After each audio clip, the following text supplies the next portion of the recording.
जी तो स्टूडेंट्स एक लंबे अरसे के बाद आज फिर से लेक्चर्स का आगाज़ शुरू करते हैं। पहले मैंने तकरीबन आयनाइजेशन एनर्जी पे जो है लेक्चर्स को रोक दिया था क्योंकि मेरे पेपर वगैरह थे। अब जो है हॉलीडेज़ हैं तो अब मैं जो तरतीब से वीडियोस बनाता रहूँगा। हमने जो छोड़ा था आयनाइजेशन एनर्जी, उसके बाद टॉपिक आता है इलेक्ट्रॉन अफिनिटी। कुछ बच्चे कह रहे हैं कि भाई ये टॉपिक्स तो अब सिलेबस से हट गए एमडी कैट के, मगर आप लोग अगर देखें तो एमडी कैट का जो यूनिट नंबर एसएनपी ब्लॉक वाला यूनिट है उसमें पहला टॉपिक ही ये वाला है कि प्रॉपर्टीज़ को बयान करें, पीरियोडिक प्रॉपर्टीज़ को, ionisation energy, atomic radius, ionic radius, electron affinity, electron activity. तो ये सारे टॉपिक्स उस चैप्टर में ऐड कर दिए गए हैं केमिकल बॉन्डिंग से हटाकर।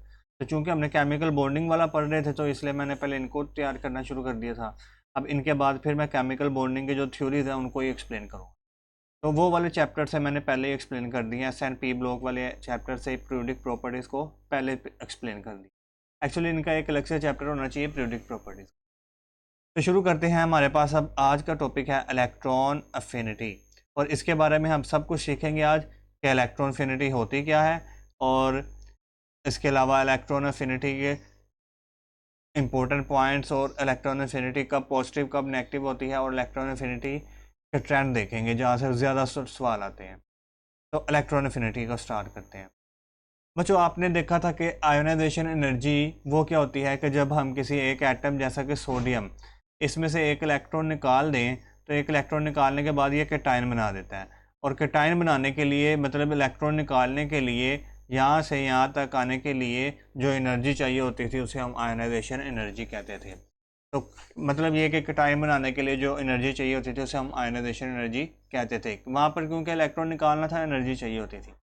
अब इलेक्ट्रॉन अफिनिटी क्या होती है कि ये ऐसी अमाउंट ऑफ एनर्जी होती है, दी अमाउंट ऑफ एनर्जी, ये अमाउंट ऑफ एनर्जी होती है जो कि रिलीज होती है, मतलब वो निकलती है, एक एटम से रिलीज होती है। कब निकलती है? जब when an electron adds to an empty or partially filled orbital of an isolated gaseous atom।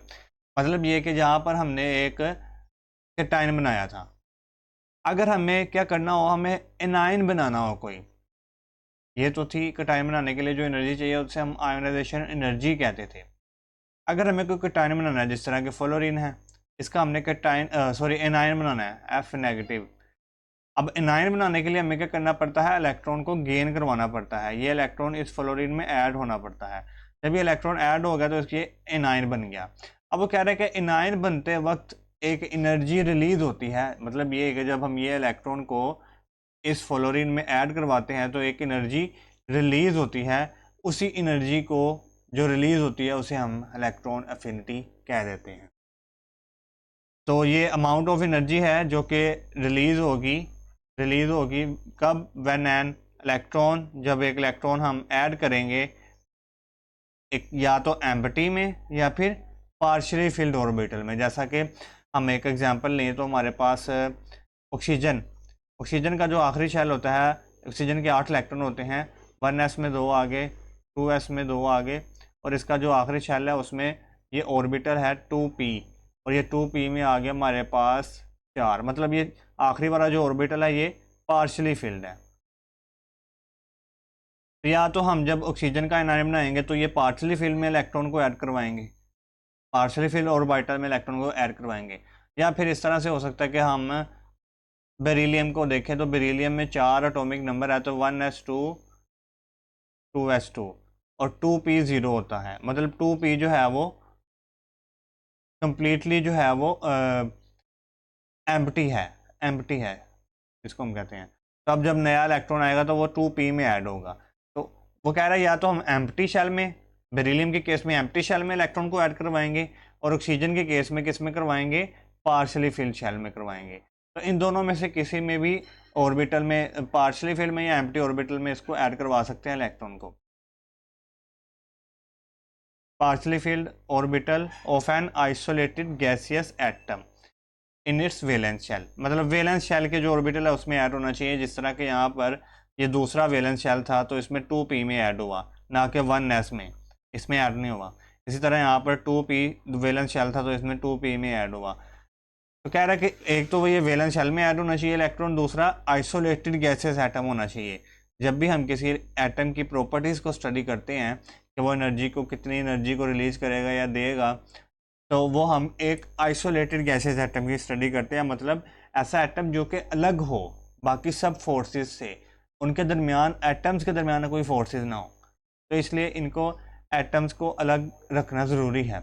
ये बिल्कुल इसी तरह है कि जिस तरह अगर आप एक बंदे की प्रॉपर्टीज़ को स्टडी करना चाह रहे हैं, तो उस बंदे की प्रॉपर्टीज़ को जब आप स्टडी करेंगे तो वो तभी स्टडी करेंगे वो बंदा जब दूसरे दूसरे बंदों से अलग हो। एक बंदे की प्रॉपर्टीज़ जब वो किसी गैदरिंग में होता है तो उसकी कुछ और खसूसियात होती हैं, और जब वो अलग होता है तो कुछ और खसूसियात होती हैं। तो इसलिए हमने एटम की जब प्रॉपर्टीज़ को स्टडी करना है, electron affinity, ionisation energy, electron activity, तो उसको गैसियस फॉर्म में स्टडी करना है ताकि वो दूसरे एटम से फ्री फॉर्म में हो।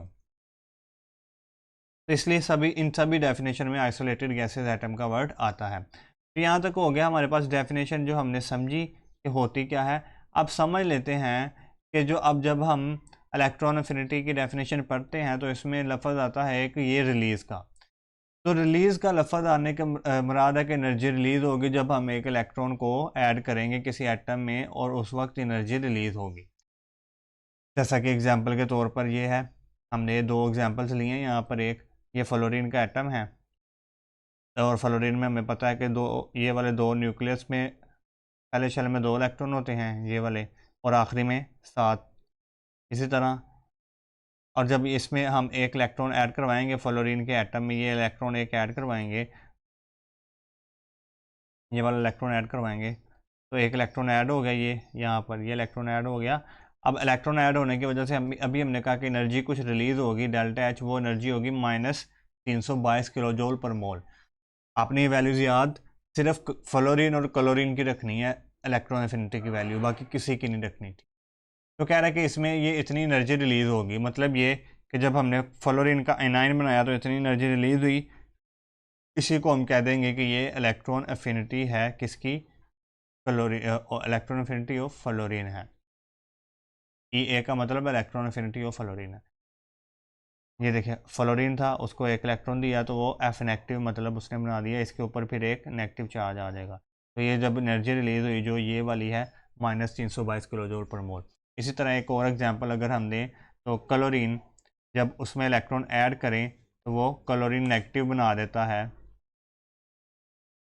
मतलब इसने क्लोरीन ने जब इलेक्ट्रॉन ऐड किया तो वो एनाइन बना दिया, और इस प्रोसेस में जो एनर्जी रिलीज़ हुई डेल्टा एच, वो होती है इसमें तकरीबन -300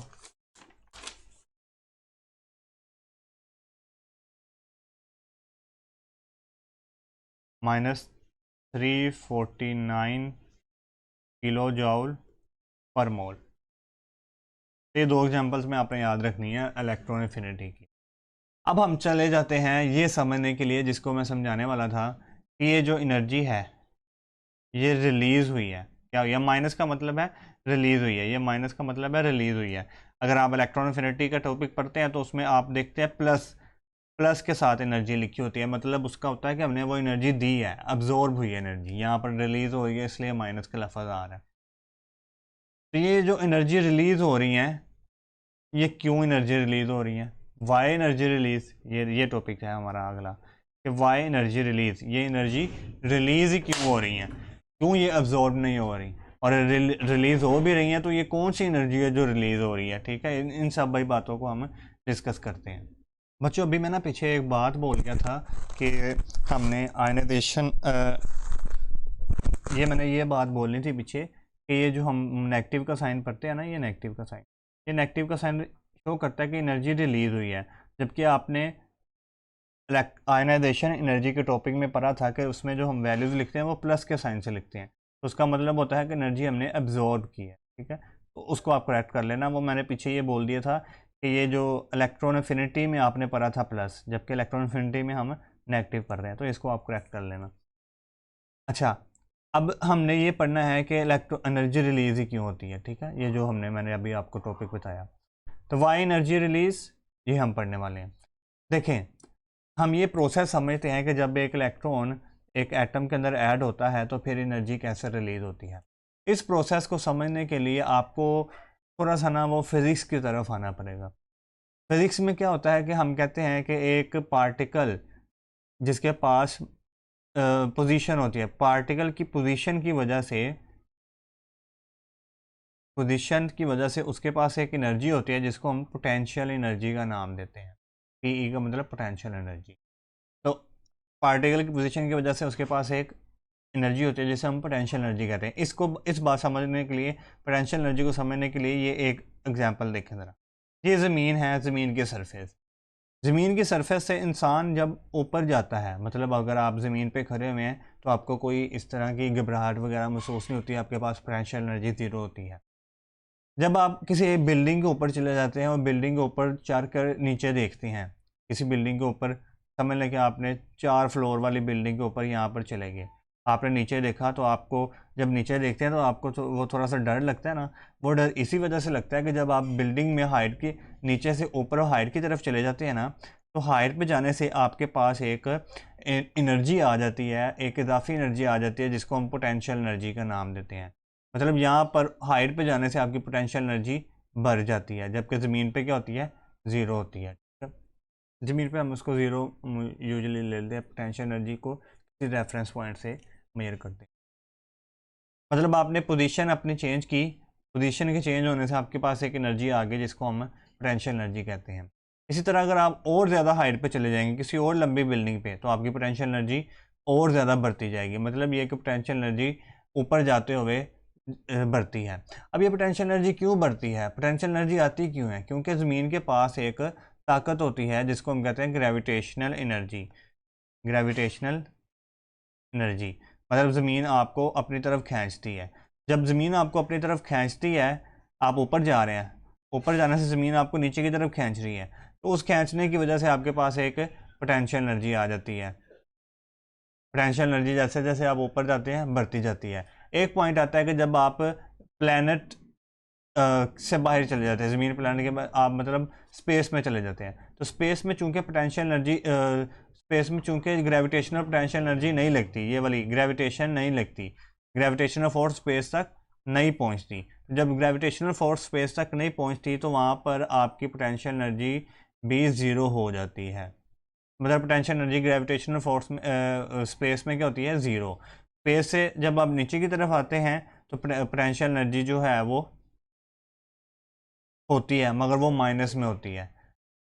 कहना क्या चाह रहा हूँ मैं, ये देखो, यहाँ से ज़मीन से आपने ऊपर गया, यहाँ पर आपकी पोटेंशियल एनर्जी बढ़ गई। अब समझ लें कि आपकी पोटेंशियल एनर्जी यहाँ पर थी -40।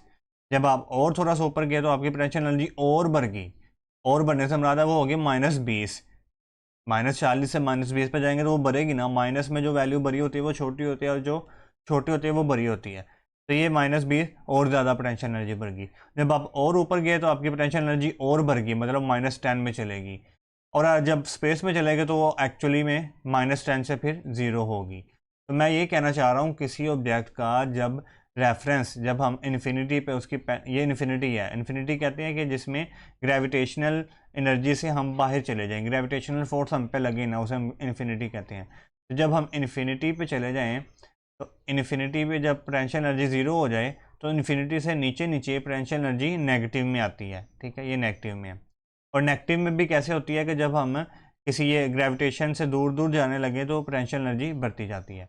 तो इसको हम, यही कंसेप्ट को हम यहाँ पर इलेक्ट्रॉन पे अप्लाई करेंगे। ठीक है, अभी देखें तो ये इलेक्ट्रॉन इस न्यूक्लियस से दूर है, इस न्यूक्लियस से क्या है, दूर है। न्यूक्लियस का इस पर कोई इन्फेक्ट नहीं हो रहा है, यहाँ पर इनमें कोई पोटेंशियल एनर्जी, मतलब इनमें अट्रैक्शन कोई भी नहीं है। तो हम कह सकते हैं कि इलेक्ट्रॉन एट इन्फिनिटी है, ये एट इन्फिनिटी है,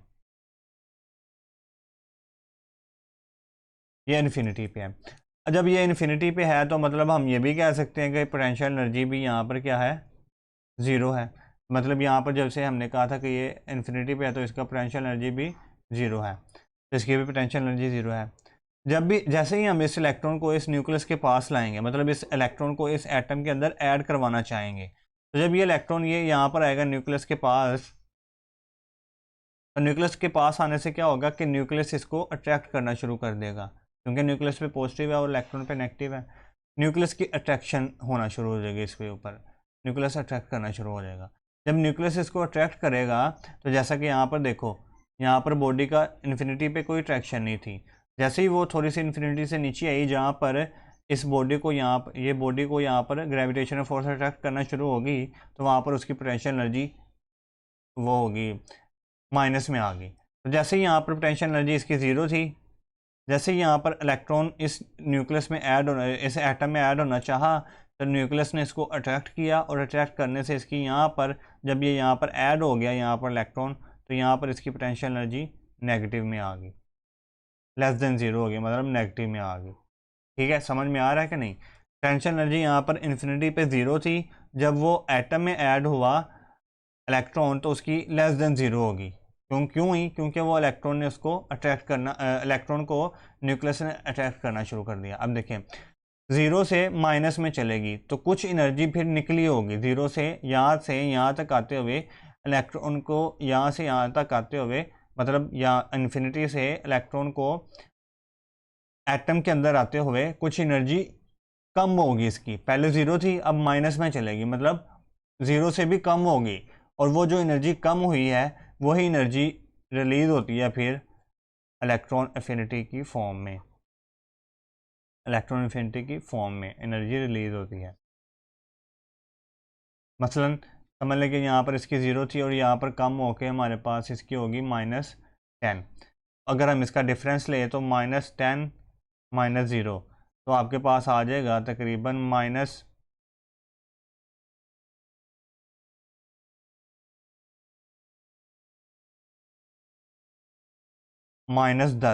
तो -10 किलो जूल एनर्जी जो है वो हमारे पास रिलीज़ हो जाएगी इलेक्ट्रॉन एफिनिटी की फॉर्म में, जब इलेक्ट्रॉन यहाँ से यहाँ तक ऐड होगा। तो यहाँ से हमें एक बात तो समझ में आ रही है कि एनर्जी क्यों रिलीज़ होती है, कि उसकी पोटेंशियल एनर्जी, एटम की जो पोटेंशियल एनर्जी है वो ज़ीरो से कम होकर नेगेटिव में चले जाती है, इसलिए एनर्जी रिलीज़ होती है। पोटेंशियल एनर्जी जो कम होती है वो एनर्जी रिलीज़ हो जाती है।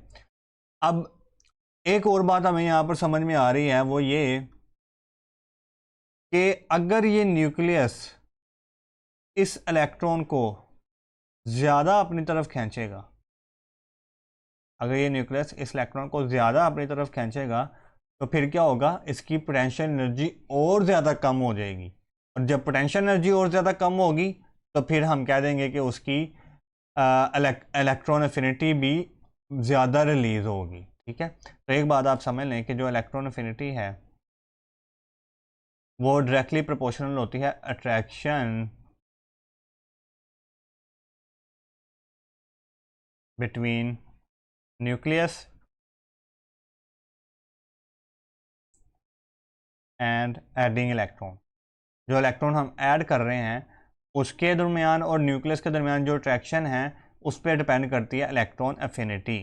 ठीक है जी, मतलब देखें कि अगर ये इनके दरमियान अट्रैक्शन ज़्यादा हुई, दोबारा फिर समझा देता हूँ, मैं बहुत पहले भी समझा चुका हूँ। ये जो इलेक्ट्रॉन ऐड हो रहा है ये वाला इलेक्ट्रॉन, इसके दरमियान और ये न्यूक्लियस के दरमियान अट्रैक्शन अगर ज़्यादा हुई, तो अट्रैक्शन ज़्यादा होने से मुराद है कि ये जो पोटेंशियल एनर्जी है ये बहुत कम हो जाएगी। फिर अट्रैक्शन ज़्यादा होने से मुराद पोटेंशियल एनर्जी बहुत कम हो जाएगी। जब पोटेंशियल एनर्जी कम हो जाएगी तो मतलब ये कि फिर जो पोटेंशियल एनर्जी कम हुई है वो इलेक्ट्रॉन एफिनिटी की फॉर्म में रिलीज़ हो रही है। तो जब ये पोटेंशियल एनर्जी कम होगी तो इलेक्ट्रॉन एफिनिटी ज़्यादा रिलीज़ होगी, क्योंकि यही जो पोटेंशियल एनर्जी कम होती है वही तो रिलीज़ हो रही है। ठीक है, तो उम्मीद है आपको ये समझ में आएगा कि वाई एनर्जी रिलीज़, क्यों एनर्जी रिलीज़ होती है जब हम एक इलेक्ट्रॉन को ऐड करते हैं।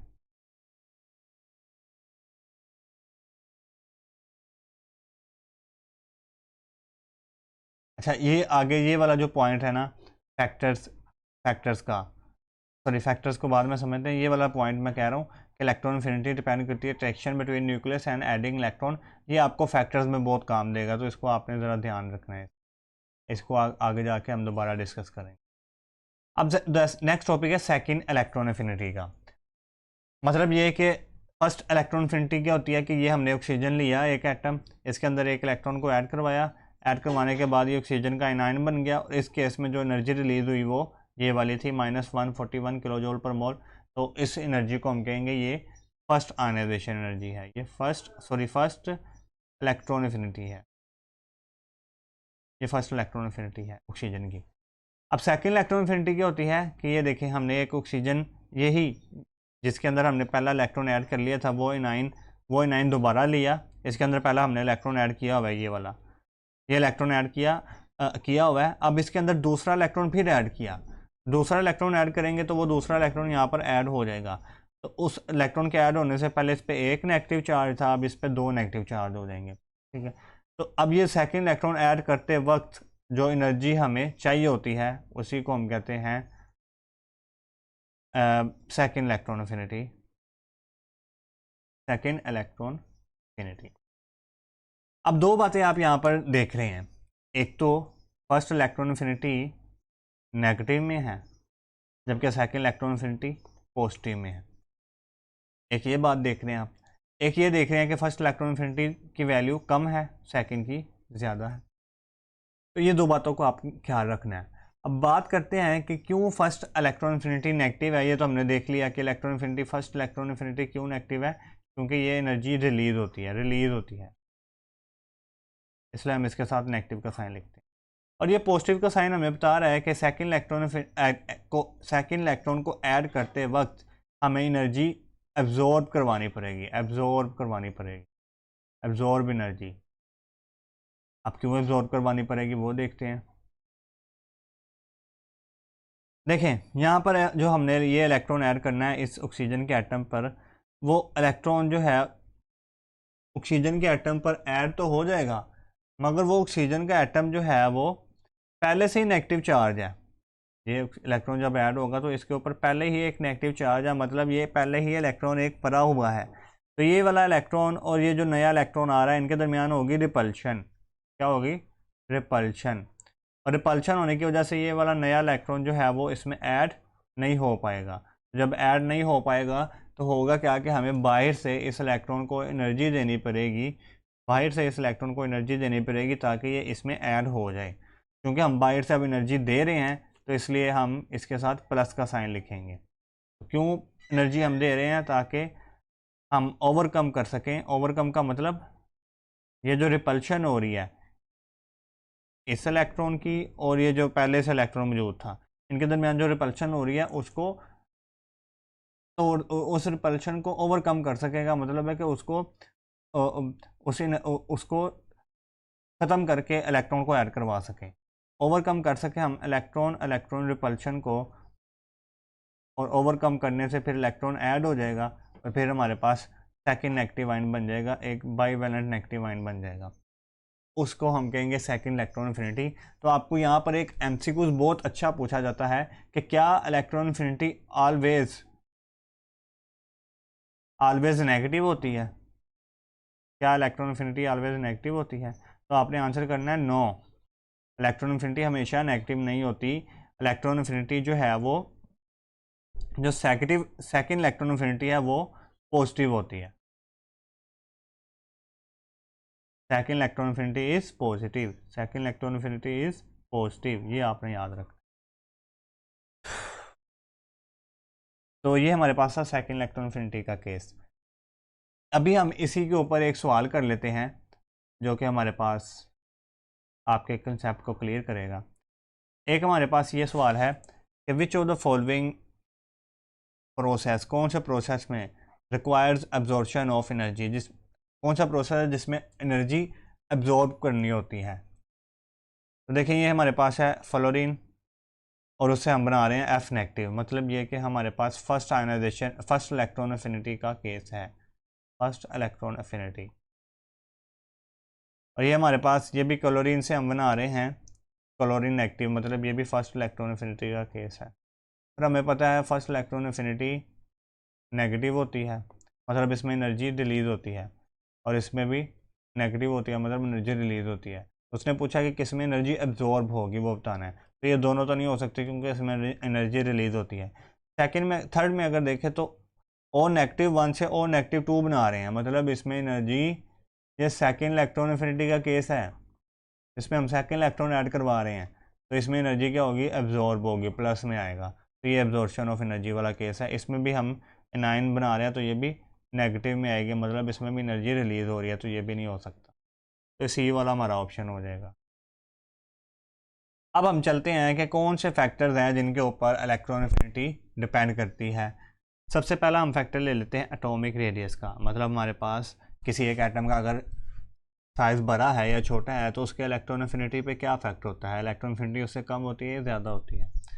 अभी हमने पीछे ही एक फैक्टर पढ़ा है, हमने एक बात पढ़ी है कि इलेक्ट्रॉन एफिनिटी जो है वो डायरेक्टली प्रोपोर्शनल है attraction between nucleus and adding electron. मतलब ये कि अगर हम ये इलेक्ट्रॉन जो ऐड कर रहे हैं और ये इस एटम का जो न्यूक्लियस है इसके दरमियान अगर ये अट्रैक्शन ज़्यादा हुई, अगर ये अट्रैक्शन ज़्यादा हुई तो ज़्यादा अट्रैक्शन होने से ज़्यादा इलेक्ट्रॉन एफिनिटी रिलीज़ होगी। तो जो भी हम फैक्टर पढ़ेंगे उसमें यही बात हम देखेंगे कि क्या जो नया इलेक्ट्रॉन आ रहा है इसमें और जो न्यूक्लियस है इसमें अट्रैक्शन कम है कि ज़्यादा है। जिसमें अट्रैक्शन कम हुई उसमें इलेक्ट्रॉन एफिनिटी भी कम रिलीज़ होगी, और जिसमें अट्रैक्शन ज़्यादा हुई और उसमें इलेक्ट्रॉन एफिनिटी भी ज़्यादा रिलीज़ होगी। एक बात और ध्यान रखिएगा कि हम अब आगे जो सारा डिस्कस करेंगे वो फर्स्ट इलेक्ट्रॉन एफिनिटी का है, जबकि सेकंड इलेक्ट्रॉन एफिनिटी का हमने बस यही देखा है कि उसमें पॉजिटिव साइन आता है, उसको हम ज़्यादा डिस्कस नहीं करेंगे। तो हम सिर्फ फर्स्ट इलेक्ट्रॉन एफिनिटी को आगे लेकर चलें।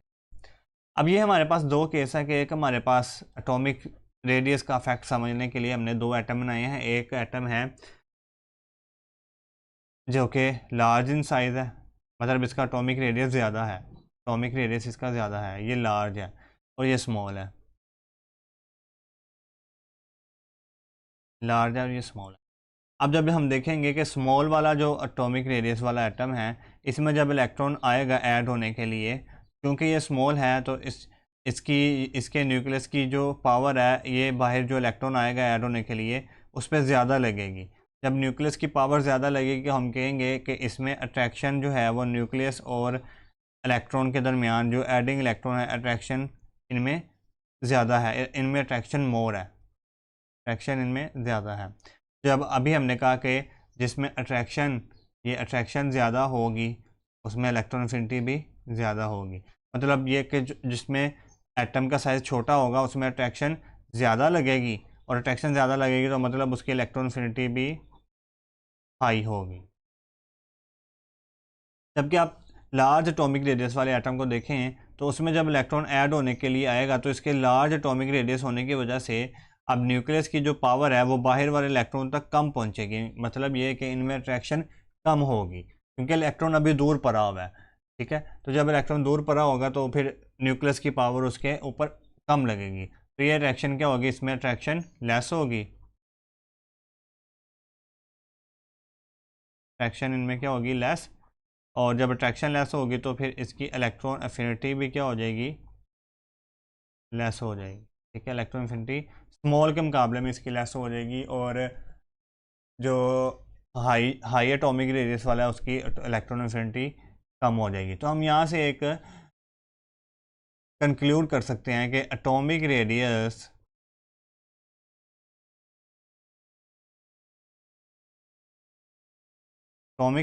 इन्वर्सली प्रोपोर्शनल है इलेक्ट्रॉन एफिनिटी के। मतलब ये कि अगर हम एटॉमिक रेडियस को बढ़ाएंगे, एटॉमिक रेडियस को बढ़ाने से इलेक्ट्रॉन एफिनिटी क्या हो जाती है, कम हो जाती है। यही हमने देखा यहाँ पर, एटॉमिक रेडियस अगर ज़्यादा किया लार्ज किया तो इलेक्ट्रॉन एफिनिटी लेस होगी, और अगर हम एटॉमिक रेडियस को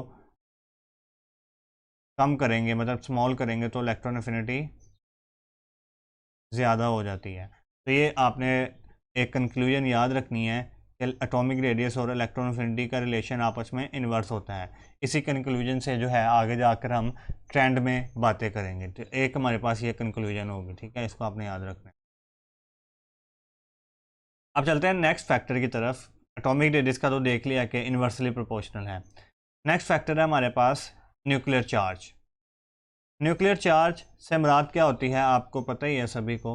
न्यूक्लियर चार्ज से मुराद होती है एटॉमिक नंबर Z, कि उसमें प्रोटॉन का कितने नंबर है। प्रोटॉन जिसका ज़्यादा उसका न्यूक्लियर चार्ज भी ज़्यादा होते हैं, जिसमें प्रोटॉन कम होता है उसमें न्यूक्लियर चार्ज भी कम होता है। हमने दो एटम बना लिए हैं। एक हमारे पास है ऐसा एटम जिसमें प्रोटॉन 7 है, मतलब उसका न्यूक्लियर चार्ज कम होगा, और ऐसा एटम है जिसके अंदर प्रोटॉन 9 है, मतलब इसका जो न्यूक्लियर चार्ज है वो हाई न्यूक्लियर चार्ज है, इसका सॉरी इसका लो है न्यूक्लियर चार्ज, लो न्यूक्लियर चार्ज।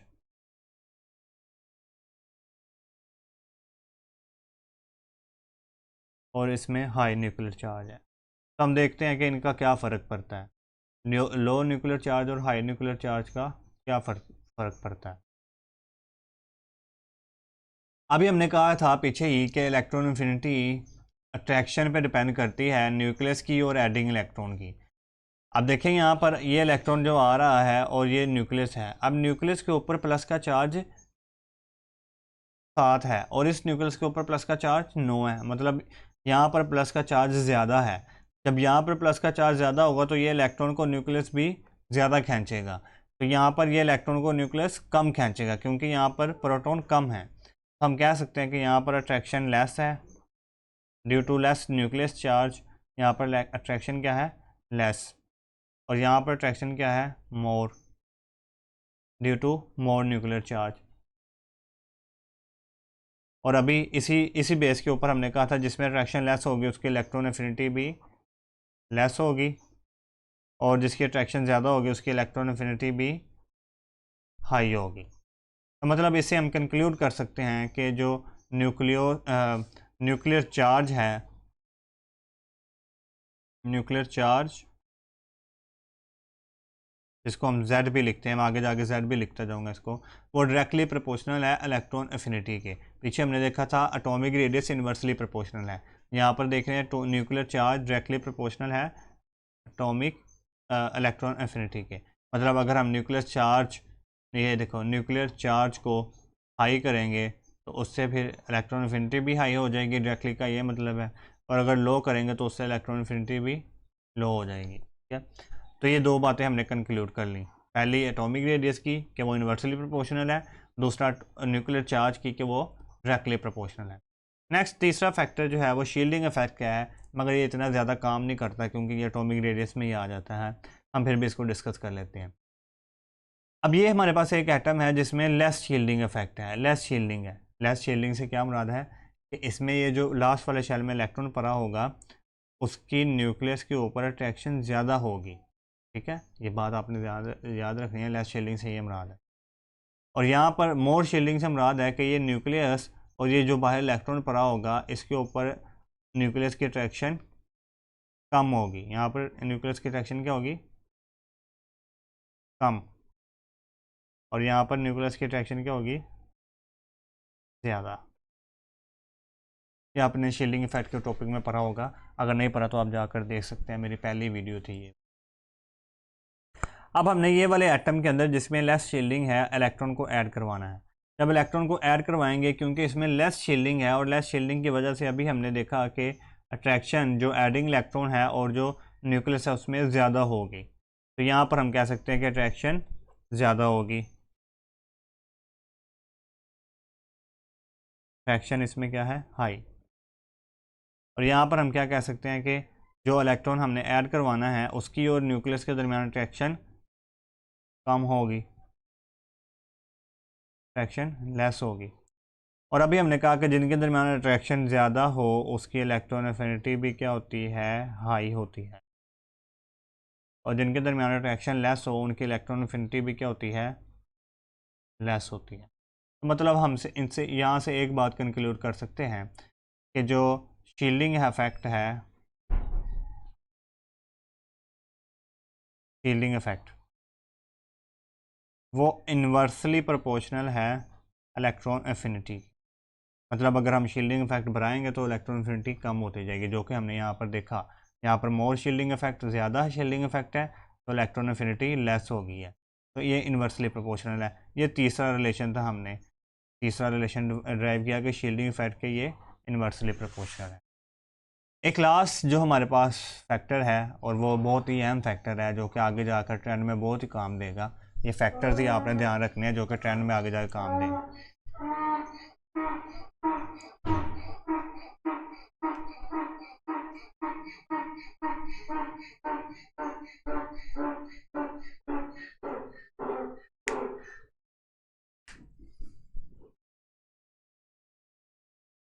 ये फैक्टर है हमारे पास लास्ट स्टेबल इलेक्ट्रॉनिक कॉन्फ़िगरेशन का। आयनाइजेशन एनर्जी के टॉपिक में मैंने आपको बताया था कि कुछ ऐसी इलेक्ट्रॉनिक कॉन्फ़िगरेशन होती हैं जो कि स्टेबल होती हैं, मतलब वो इलेक्ट्रॉनिक कॉन्फ़िगरेशन जो एटम में वो इलेक्ट्रॉनिक कॉन्फ़िगरेशन होती है वो स्टेबल होते हैं। इस तरह की ये नाइट्रोजन फैमिली की इलेक्ट्रॉनिक कॉन्फ़िगरेशन होती है, जिसके पी शेल में एक एक इलेक्ट्रॉन पड़ा होता है पी हर एक ऑर्बिटल में, पी के हर एक ऑर्बिटल। इसको हम कहते हैं P3 कॉन्फ़िगरेशन। ठीक है, इसको हम हाफ फिल कहते हैं क्योंकि हर एक में एक एक इलेक्ट्रॉन पड़ा हुआ है। दो होने चाहिए थे मगर एक एक पड़ा है तो हाफ फिल्ड है। एक ये इलेक्ट्रॉनिक कॉन्फ़िगरेशन होती है जिसमें पी शेल कम्प्लीटली फिल होता है, मतलब पी सब शेल सॉरी, मतलब ये पहले ऑर्बिटल में भी दो, दूसरे में भी दो, तीसरे में भी दो इलेक्ट्रॉन पड़े होते हैं। इसको हम कहते हैं fully filled electronic configuration.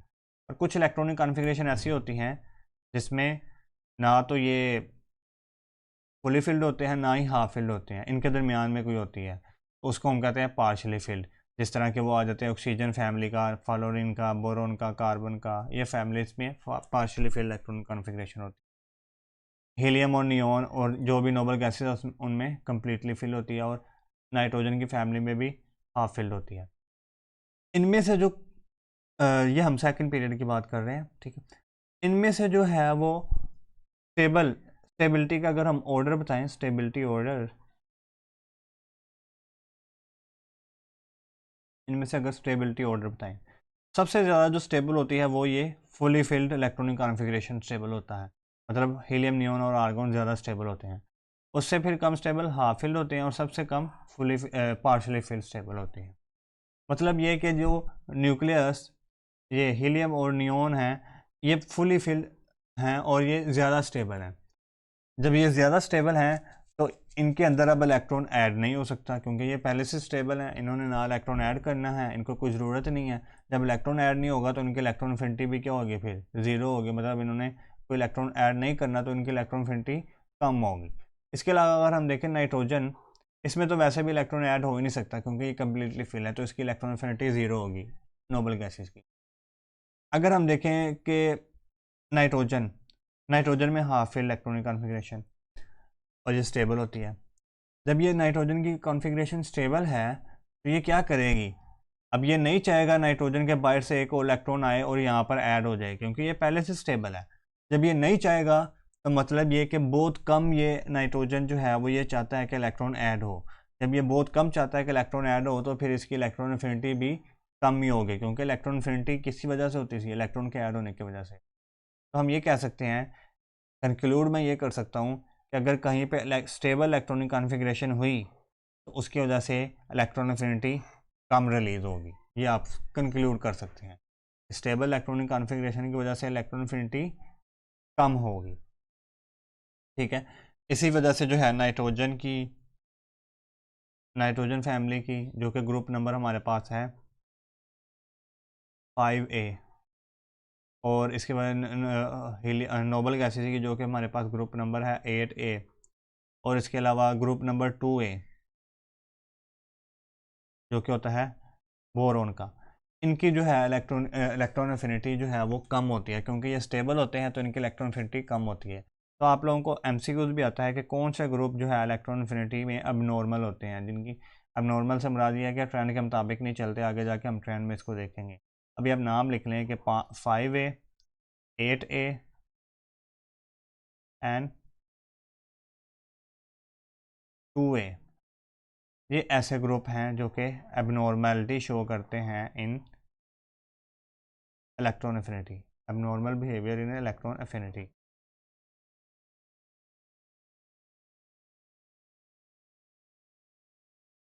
Abnormal behaviour in electron affinity.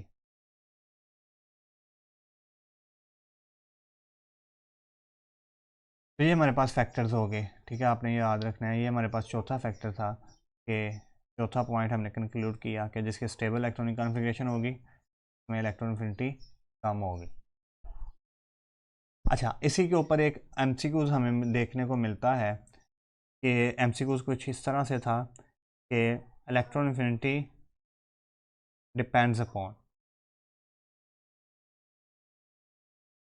Electron affinity किन के ऊपर डिपेंड करती है। ए ऑप्शन है हमारे पास ABCD। ए ऑप्शन है हमारे पास कि इलेक्ट्रॉन एफिनिटी डिपेंड करती है एटॉमिक नंबर पे। आपको पता ही है एटॉमिक नंबर हम न्यूक्लियर चार्ज को कहते हैं। और हमने देखा था कि न्यूक्लियर चार्ज और इलेक्ट्रॉन एफिनिटी का इन्वर्स रिलेशन है, मतलब डायरेक्ट रिलेशन है, मतलब ये डिपेंड करती है एटॉमिक नंबर पे, मगर आगे भी देखते हैं। उसके बाद कह रहा है न्यूक्लियर चार्ज पे डिपेंड करती है, हाँ उस पर भी डिपेंड करती है, मतलब ये दोनों बातों तो है ही सेम, तो हम किसको टिक करें, इसका मतलब आगे कुछ और एक और बात ठीक आएगी। पहले चारों ऑप्शन देख लेते हैं। दूसरा वो कह रहा है एटॉमिक रेडियस पे, और तीसरे में कह रहा है कि एटॉमिक रेडियस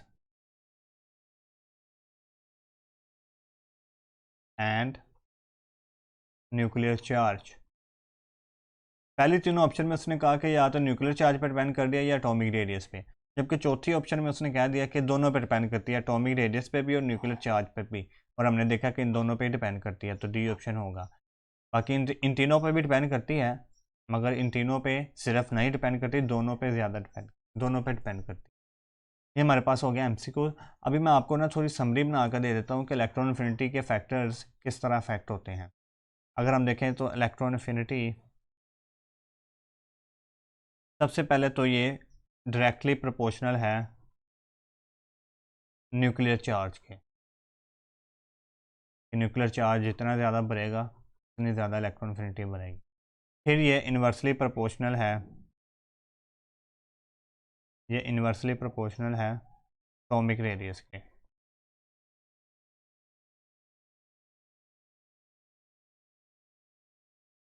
और फिर ये इन्वर्सली प्रोपोर्शनल है शील्डिंग इफेक्ट के।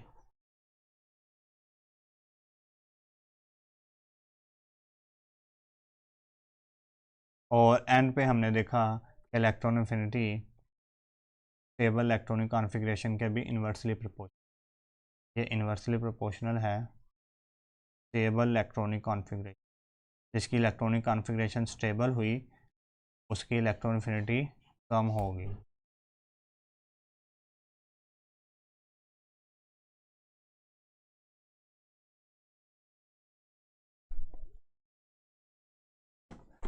तो इसके बाद हम देखेंगे ट्रेंड। यहाँ तक आपने ट्रेंड वो समझ लिए फैक्टर्स, और ये फैक्टर्स ही आपको काम आएंगे, मैं बता रहा हूँ। ये फैक्टर्स, ये जो मैंने समरी लिख के दी है ना आपको, इसको जो है आप नोट कर लें, इस समरी को, ये आपको बहुत काम आएंगे ये जब हम ट्रेंड पढ़ेंगे, तो आप भूलना नहीं। स्टूडेंट, अब हमने देखना है ट्रेंड, और ट्रेंड हम डिस्कस करने वाले हैं। सबसे पहले ट्रेंड इन पीरियोडिक टेबल हमने डिस्कस करना है, और उसमें हमने सबसे पहले देखना है डाउन द ग्रुप, कि अगर हम ग्रुप में नीचे की तरफ जाएं तो क्या ट्रेंड होता है इलेक्ट्रॉन एफिनिटी का। हमें पता है कि जब हम ग्रुप से नीचे की तरफ जाएं तो एटम का साइज़ इंक्रीज़ होता जाता है, जैसा कि यहाँ पर मैंने ये एटम बनाए हैं। ग्रुप में हम नीचे की तरफ जाएं तो एटम का साइज़ इंक्रीज़ होता जाता है, एटम का साइज़ इंक्रीज़ हो रहा है। एटॉमिक रेडियस मैं कह सकता हूँ, एटॉमिक रेडियस इंक्रीज़ हो रहा है। तो हमें पता है, अभी हमने पीछे ही एक वो पढ़ा है रिलेशन, कि एटॉमिक रेडियस इन्वर्सली प्रोपोर्शनल है इलेक्ट्रॉन एफिनिटी के। मतलब ये कि अगर हम ऊपर से नीचे की तरफ आ रहे हैं, एटॉमिक रेडियस बढ़ रहा है, मतलब पहले एटम से दूसरे की तरफ आया, एटॉमिक रेडियस बढ़ा, तो अगर एटॉमिक रेडियस बढ़ रहा है तो इस रिलेशन के मुताबिक इलेक्ट्रॉन एफिनिटी क्या होनी चाहिए, कम। तो मतलब ये कि अगर हम ग्रुप में ऊपर से नीचे की तरफ आएँ तो इलेक्ट्रॉन एफिनिटी क्या हो जाती है, कम। मतलब अगर हम पहले एटम से दूसरे की तरफ आएँ तो इसकी इलेक्ट्रॉन एफिनिटी दूसरे वाले की कम होनी चाहिए पहले से, और फिर दूसरे से तीसरे की तरफ आए तो दूसरे वाले की ज़्यादा होनी चाहिए और तीसरे वाले की होनी चाहिए कम। मतलब ऊपर से नीचे आते हुए एटम्स की कम होती जाए इलेक्ट्रॉन एफिनिटी। अब इसकी वजह क्या है, एक तो हमने देख लिया है कि इलेक्ट्रॉन एफिनिटी डिक्रीज होती है डाउन द ग्रुप, ये इसका ट्रेंड है डाउन द ग्रुप। एक तो ये एमसीक्यू आता है कि क्या ट्रेंड है इलेक्ट्रॉन एफिनिटी का डाउन द ग्रुप, तो आपका होता है वह डिक्रीज होती है। अब एक सवाल इस तरह आता है कि क्यों होती है डिक्रीज, वो एमसीक्यूज में पूछता है कि रीज़न क्या है इसकी, ड्यू टू, क्या रीज़न है इलेक्ट्रॉन एफिनिटी डिक्रीज होने की डाउन द ग्रुप। एक तो आपने पढ़ लिया कि एटॉमिक रेडियस बढ़ता है, जो कि हमने फैक्टर में पढ़ा कि अगर हम एटॉमिक रेडियस को बढ़ाएं तो उससे इलेक्ट्रॉन एफिनिटी डिक्रीज हो जाती है। इंक्रीज इन एटॉमिक रेडियस इसकी एक वजह है, जो कि आपने पहले भी फैक्टर्स में देखा। जैसे जैसे एटॉमिक रेडियस बढ़ रहा है तो उसमें अट्रैक्शन, ये सबसे बड़े वाले एटॉमिक रेडियस की अट्रैक्शन आखिरी वाले इलेक्ट्रॉन पे कम होगी। जब अट्रैक्शन कम होगी तो फिर वो एनर्जी भी कम में रिलीज होगी, मतलब उसकी इलेक्ट्रॉन एफिनिटी कम होगी। ऊपर वाले की अट्रैक्शन ज़्यादा होगी इलेक्ट्रॉन के लिए, तो उसकी इलेक्ट्रॉन एफिनिटी ज़्यादा होगी, मतलब सबसे ऊपर वाले की इलेक्ट्रॉन एफिनिटी हाईएस्ट होगी और सबसे नीचे वाले की लोवेस्ट होगी। ये ट्रेंड है, मतलब ऊपर से नीचे आते हुए कम होगी। दूसरी इसकी रीज़न है इंक्रीज इन शील्डिंग इफेक्ट। अगर आपने पढ़ा हो शील्डिंग इफेक्ट वाला टॉपिक, तो उसमें मैंने बताया था कि ऊपर से नीचे आते हुए हमारे पास ऊपर से नीचे आते हुए जो है वो शील्डिंग इफेक्ट बढ़ता है, इंक्रीज होता है ऊपर से नीचे आते हुए। और आपने अभी पीछे रिलेशन भी पढ़ा है कि shielding effect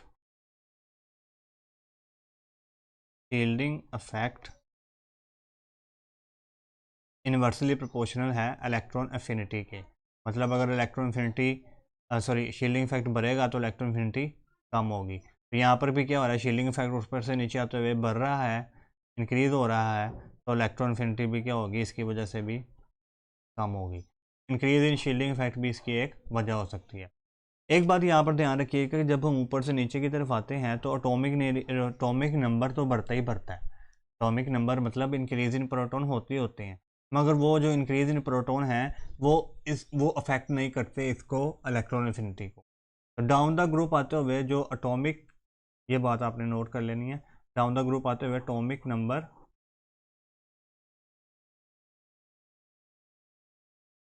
does not affect electron affinity. Down the group आते हुए एटॉमिक नंबर जो है वो इलेक्ट्रॉन एफिनिटी को अफेक्ट नहीं करता, या फिर हम कह लें कि न्यूक्लियर चार्ज जो है वो इलेक्ट्रॉन एफिनिटी को डिपेंड नहीं करता डाउन द ग्रुप आते हुए। तो ये दो वजह थी, increase in atomic radius, increase in shielding effect. ये हमने ट्रेंड पढ़ लिया कि atomic radius down the sorry electron affinity down the group decrease होती है। अब सवाल यहाँ से आना है आपको, पहले भी सवाल आया हुआ है वो वाला कि क्या वजह है इसकी। सवाल यहाँ से आता है एक्सेप्शंस इन ग्रुप ट्रेंड। जो हमने ग्रुप का ट्रेंड पढ़ा कि ऊपर से नीचे आते हुए atomic radius sorry electron affinity decrease होती है, उसमें कुछ एक्सेप्शंस हैं, मतलब ऐसा कुछ ग्रुप्स के अंदर नहीं होता। जैसा कि ये देखिए हमारे पास ग्रुप है हैलोजेंस का, इसमें जब हम ऊपर से नीचे की तरफ आ रहे हैं तो हमने अभी पढ़ा कि इलेक्ट्रॉन एफिनिटी क्या होनी चाहिए, डिक्रीज। मतलब ये कि हम एक्सपेक्ट कर रहे हैं ट्रेंड के मुताबिक, जो अगर हम देखें तो हम ये एक्सपेक्ट कर रहे हैं कि जो डाउन द ग्रुप आते हुए इलेक्ट्रॉन एफिनिटी डिक्रीज होनी चाहिए। डिक्रीज से मुराद के जब हम फ्लोरीन से क्लोरीन की तरफ आएँ तो क्लोरीन की इलेक्ट्रॉन एफिनिटी फ्लोरीन से कम होनी चाहिए, फ्लोरीन की ज़्यादा होनी चाहिए, ऐसे ही है। फिर हम क्लोरीन से अगर बोरोमीन की तरफ आएँ तो बोरोमीन की कम होनी चाहिए और क्लोरीन की ज़्यादा। फिर हम बोरोमीन से आयोडीन की तरफ आएँ तो और कम होनी चाहिए, आयोडीन की और कम होनी चाहिए। ये हम एक्सपेक्टेड ट्रेंड बोल रहे हैं, हम ये एक्सपेक्ट कर रहे हैं कि इस तरह का ट्रेंड होगा हैलोजेंस में। मगर एक्चुअल में क्या होता है कि ये जो क्लोरीन है इसकी इलेक्ट्रॉन एफिनिटी फ्लोरीन से ज़्यादा हो जाती है और फ्लोरीन इसके पीछे आ जाता है। तो जो एक्चुअल ट्रेंड होता है वो ये है। एक्चुअल ट्रेंड क्या होता है कि ये जो क्लोरीन है इसकी ज़्यादा हो जाती है इलेक्ट्रॉन एफिनिटी और फ्लोरीन की कम हो जाती है क्लोरीन से, और बाकी जो है बोरोमीन और आयोडीन के ऐसे ही रहता है।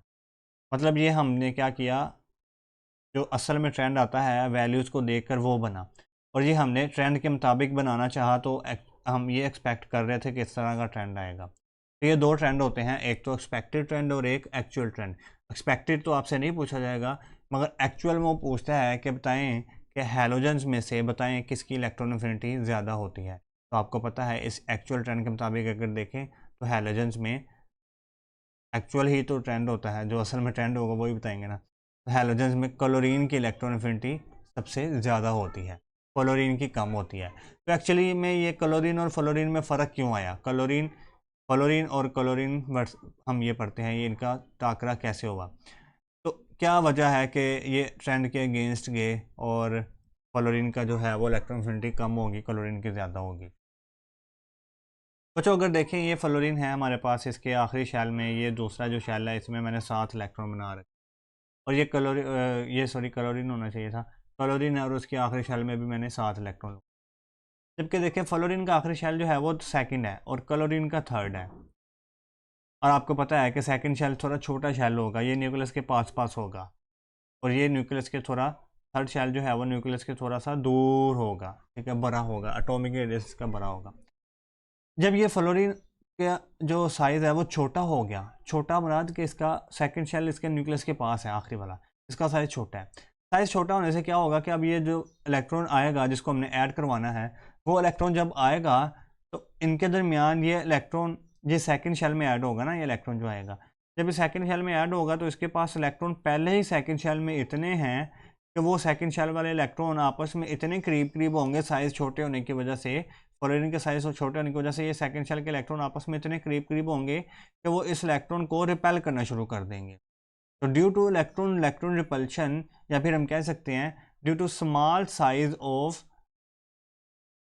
Fluorine, small size of fluorine से क्या होगी, इलेक्ट्रॉन और इलेक्ट्रॉन की रिपल्शन होगी, और रिपल्शन होने से फिर एनर्जी इतनी ज़्यादा रिलीज नहीं होगी, ठीक है। रिपल्शन होने से एनर्जी फिर हमें कुछ देनी पड़ेगी, तो वो फिर कंपनसेट हो जाएगी जो अगर रिलीज होगी, और कम एनर्जी रिलीज होगी, ठीक है। तो क्या रीज़न है फ्लोरीन क्यों कम है इलेक्ट्रॉन एफिनिटी, क्योंकि इसका साइज छोटा है। साइज छोटा होने से इसका जो इलेक्ट्रॉनिक क्लाउड है वो न्यूक्लियस के इर्द गिर्द ज़्यादा थिक हुआ है, थिक का मतलब ये ज़्यादा कंजस्टेड फॉर्म में है।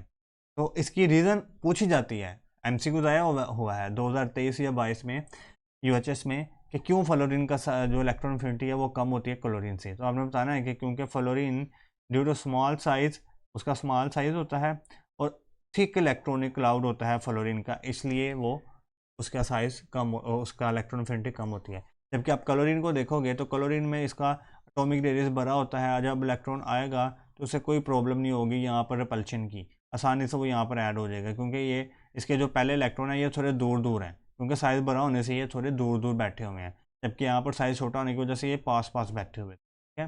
तो ये आपने याद रखना है क्यों साइज फ्लोरीन की electron activity, sorry electron affinity कम होती है, स्मॉल साइज़ की वजह से और थिक इलेक्ट्रॉनिक क्लाउड की वजह से होती है। तो अगर आपसे कोई पूछ ले कि बताएं हैलोजेंस में से सबसे ज़्यादा इलेक्ट्रॉन एफिनिटी किसकी है, तो आप क्या आंसर देंगे? आप ये एक्चुअल ट्रेंड को देख के बताएंगे कि क्या ट्रेंड होता है एक्चुअल में, कि क्लोरीन की इलेक्ट्रॉन एफिनिटी ज़्यादा होती है सबसे ज़्यादा हैलोजेंस में। ये नहीं बता देना कि आपने फ्लोरीन की होती है, फ्लोरीन की तो किसके मुताबिक होती है, एक्सपेक्टेड ट्रेंड, जो हम एक्सपेक्ट कर रहे थे, मगर वो असल में ऐसा होता नहीं है। तो यही सवाल एक बार एमडी कैट 2019 में पूछा गया था कि अमंग द हैलोजेंस में से which have highest electron affinity, किसकी इलेक्ट्रॉन एफिनिटी सबसे ज़्यादा होती है, तो आपने बताना है। अभी आपने एक्सपेक्टेड जो ट्रेंड देखा है उसमें देखा है कि क्लोरीन की सबसे ज़्यादा होती है, फिर फ्लोरीन की, फिर ब्रोमीन की, और फिर आयोडीन। तो क्लोरीन की सबसे ज़्यादा होती है, तो ऑप्शन हमारे पास बी करेक्ट हो जाए। इस चलें अब आगे, जो हमने एक ग्रुप नंबर 7 की एब्नॉर्मेलिटी देखी, इसी ग्रुप नंबर 7 में जिस तरह, एक मिनट, गर्मी में बैठ के आपके लिए वीडियोज़ बना रहा हूँ। चलें देखें, जिस तरह हमने देखा था कि यहाँ पर फ्लोरीन और क्लोरीन की अबनॉर्मेलिटीज़ पाई जाती थी, होना ये चाहिए था कि फ्लोरीन और क्लोरीन में से जो डाउन द ग्रुप पाते हुए इलेक्ट्रॉन एफिनिटी कम होती, मतलब फ्लोरीन की ज़्यादा होती और क्लोरीन की कम होती, मतलब ऐसा नहीं था, मगर क्या हुआ कि फ्लोरीन की कम होगी और क्लोरीन की ज़्यादा होगी, इस तरह से ट्रेंड बना कुछ। जिस तरह जैसे यहाँ पर फ्लोरीन की कम हो जाती है, क्लोरीन की ज़्यादा हो जाती है, इसी तरह ऑक्सीजन वाले ग्रुप में भी पहले मेंबर जो सेकंड ग्रुप से होता है, सेकंड पीरियड से होता है, ये सेकंड पीरियड है और ये थर्ड पीरियड है। दूसरे ग्रुप्स में भी ऐसे होता है कि जो सेकंड पीरियड का मेंबर होता है, जैसे कि ऑक्सीजन वाले ग्रुप में ऑक्सीजन सेकंड पीरियड का मेंबर है, इसकी इलेक्ट्रॉन एफिनिटी होनी ये चाहिए थी कि ऊपर से नीचे आते हुए इलेक्ट्रॉन एफिनिटी कम होती है, मतलब ये कि सल्फ़र की कम होती, इस तरह सल्फ़र की कम होती और ऑक्सीजन की ज़्यादा होती, मगर ऐसा नहीं हुआ, जिस तरह फ्लोरीन के केस में हुआ ना, कि उल्ट हो गया, फ्लोरीन की कम होगी, इसी तरह ऑक्सीजन की भी कम हो जाती है और सल्फ़र की ज़्यादा हो जाती है। ये बात आपने याद रखनी है, बहुत ही अहम बात है। जिस तरह फ्लोरीन क्लोरीन की अबनॉर्मेलिटी पाई जाती है, इसी तरह इनकी भी पाई जाती है। इसी तरह नाइट्रोजन और फॉस्फोरस में भी इस तरह से पाया जाता है ट्रेंड, और कार्बन और सिलिकॉन में भी पाया जाता है। दोबारा से देखें ज़रा, हम एक्सपेक्ट ये कर रहे थे कि ये जो ऑक्सीजन और सल्फ़र वाला केस है, इसमें क्या हो कि चूँकि ऑक्सीजन और सल्फ़र डाउन द ग्रुप आते हुए कम होनी चाहिए, मतलब ये कि ऑक्सीजन की ज़्यादा होनी चाहिए, सल्फ़र की कम होनी चाहिए, एक्सपेक्ट हम ये कर रहे थे। मगर एक्चुअल में क्या हुआ, एक्चुअल में हमने देखा कि ऑक्सीजन की कम होगी और सल्फ़र की ज़्यादा होगी। ये हमने देखा, ऑक्सीजन की कम होगी और सल्फ़र की ज़्यादा होगी। ये आपने समझ आ गया। इसी तरह फॉस्फोरस में, नाइट्रोजन फॉस्फोरस में हम नाइट्रोजन की ज़्यादा मान रहे थे और फॉस्फोरस की कम, मतलब मगर एक्चुअल में उल्टा हो गया, फॉस्फोरस की ज़्यादा होगी और नाइट्रोजन की कम होगी। इसी तरह कार्बन और सिलिकॉन में भी सेम ही केस है। तो ये जो 3-4 अबनॉर्मेलिटीज़ हैं, इसको आपने ध्यान में रखना है। नाइट्रोजन फॉस्फोरस की, कार्बन सिलिकॉन की, और फ्लोरीन क्लोरीन की। एक्चुअली ये हमारी बुक में सिर्फ फ्लोरीन क्लोरीन की लिखी हुई है, बाकी जो जो 3-4 हैं वो मैं अपनी तरफ से ऐड करवा रहा हूँ ताकि आपको इसके बारे में पता हो। ठीक है जी।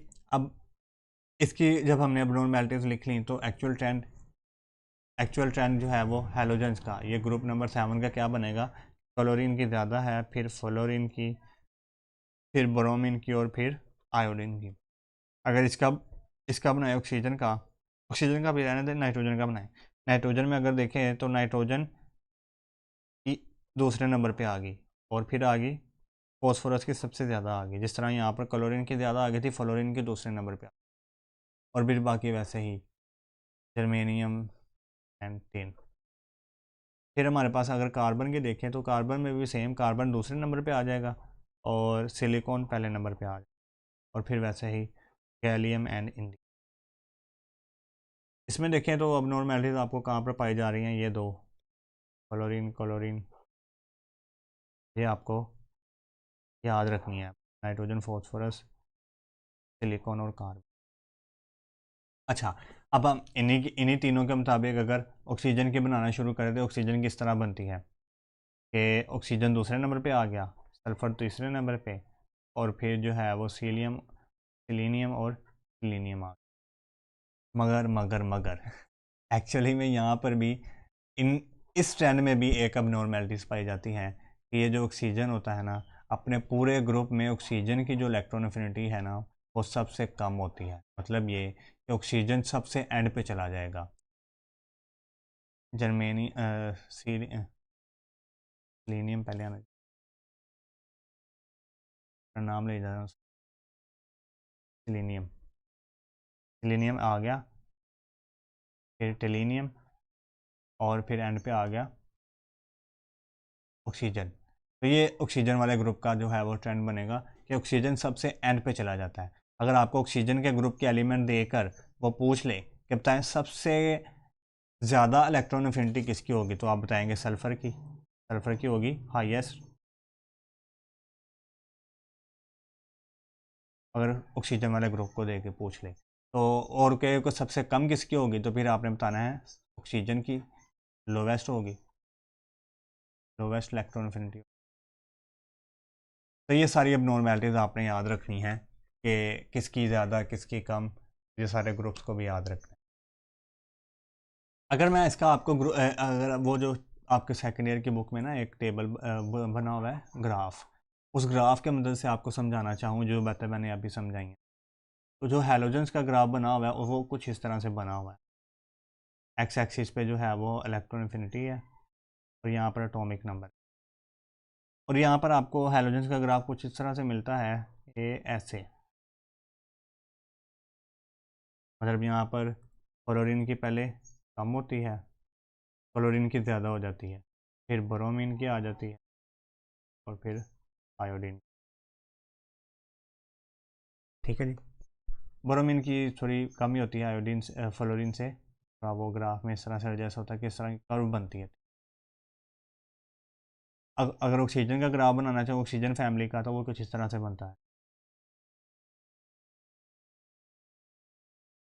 में अगर आप देखें तो फ्लोरीन की सबसे कम नहीं है, फ्लोरीन यहाँ पर है, और इससे भी कम आयोडीन की है, आयोडीन नीचे आ रहा है। ठीक, तो देखें तो आयोडीन नीचे आ रहा है। मगर ऑक्सीजन का ग्राफ कैसे इस तरह से बनता है कि ऑक्सीजन की सबसे कम होती है और बाकी सब की इससे ऑक्सीजन की ज़्यादा होती है, ऑक्सीजन से ज़्यादा ही होती है। इस तरह यहाँ पर इलेक्ट्रॉन एफिनिटी एक्स एक्सिस पे आ जाएगा, यहाँ पर जेड, यहाँ पर आ जाता है ऑक्सीजन, सल्फ़र की सबसे ज़्यादा, फिर सेलेनियम और सिलीनियम। अगर देखें यहाँ पर तो ऑक्सीजन की अभी सबसे कम ही है, ये देखें ऑक्सीजन की सबसे कम ही है, सेलेनियम की भी ऑक्सीजन से ज़्यादा ही है, तो इसलिए ऑक्सीजन जो है वो सबसे एंड पर आता है। तो इसको अपने ग्राफ को ध्यान से अपने जहन में रख के फिर आपने ये ट्रेंड याद करना है। इसी इसी के बात के ऊपर मैं एक आपके लिए एमसीक्यू लिखने लगा हूँ, आपने जो है इसका आंसर करना है मुझे।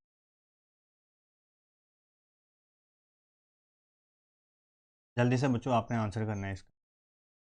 आपने बताना है विच of the following possesses highest electron affinity, किसके अंदर हाईएस्ट इलेक्ट्रॉन अफिनिटी पाई जाती है। आपने बताना है, हमारे पास ए ऑप्शन है हमारे पास ऑक्सीजन, बी ऑप्शन है हमारे पास सल्फर, सी ऑप्शन है हमारे पास सिलीनियम और डी ऑप्शन है हमारे पास टिलीनियम। तो अभी आपको मैंने बताया था कि जो ऑक्सीजन वाली फैमिली का ट्रेंड है वो इस तरह से होता है कि सल्फर की सबसे ज़्यादा, फिर सिलीनियम, फिर टिलीनियम और फिर ऑक्सीजन सबसे एंड पे। तो सल्फर की सबसे ज़्यादा पाई जाती है, हाईएस्ट इसकी है। अगर वो पूछे लोवेस्ट किसकी है तो फिर आप क्या बताएंगे, लोवेस्ट ऑक्सीजन की है, ये लोवेस्ट। इस क्वेश्चन के मुताबिक हमारा आंसर बी हो जाएगा। तो स्टूडेंट अब हम देख लेते हैं trend from left to right in period. अगर हम पीरियड में लेफ्ट से राइट की तरफ जाएं तो क्या ट्रेंड होता है इलेक्ट्रॉन अफिनिटी। अच्छा बच्चे देख ले, सबसे पहले तो आपको पता नहीं चाहिए ट्रेंड क्या होता है, फिर हम उसको एक्सप्लेन करते हैं क्यों इस तरह।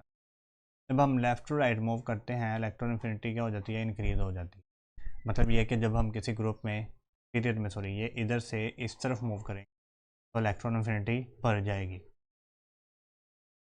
मतलब ये कि अगर हम इस पीरियड में इस एटम से इसकी तरफ आएंगे, इसकी इलेक्ट्रॉन अफिनिटी कम होगी और आगे की तरफ जाते हुए इलेक्ट्रॉन अफिनिटी इसकी बढ़ जाएगी, ये सेकंड वाले की इलेक्ट्रॉन अफिनिटी ज़्यादा होगी। ये इसके कहने का मतलब। अब ऐसा क्यों होता है, अब आपको पता है कि आपने जब किसी पीरियड में लेफ़्ट टू राइट मूव करते हैं तो एटॉमिक नंबर या फिर जिसको हम जेड कहते हैं न्यूक्लियर चार्ज वो बढ़ता है। मतलब इसका न्यूक्लियर चार्ज सबसे कम होगा और इसका न्यूक्लियर चार्ज सबसे हाई होगा। तो जब लेफ्ट टू राइट जाते हुए एटॉमिक नंबर या न्यूक्लियर चार्ज बढ़ता है तो हमने एक अभी रिलेशन पीछे पढ़ा था फैक्टर्स में कि न्यूक्लियर चार्ज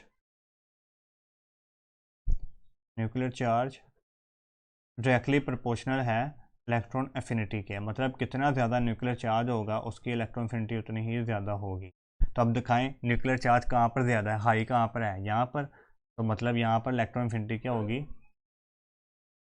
ज़्यादा, और यहाँ पर इलेक्ट्रॉन एफिनिटी क्या होगी, कम। तो मतलब पहले रीज़न क्या आ गई, इलेक्ट्रॉन न्यूक्लियर चार्ज की।